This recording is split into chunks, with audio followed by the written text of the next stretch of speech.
The MultiGen is a tri-generation system using a diesel or LPG generator, an absorption chiller, and an air conditioner Air-Watermaker. The exhaust leaves the generator and is diverted into the chiller, where heat is removed to operate the absorption process. This process creates a cold 5 centigrade coolant, which is pumped to the Air-Watermaker and returned to the absorption chiller for recooling after the heat exchange process.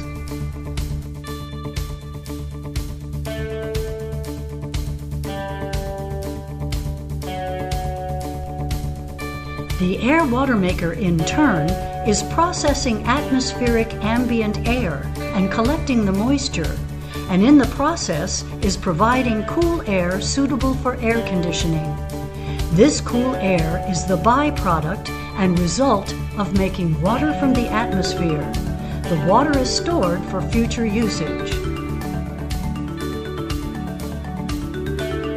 The MultiGen system is a true air-cooled tri-generation system, utilizing the heat from waste exhaust and providing free cool air and water taken from the atmosphere, saving energy.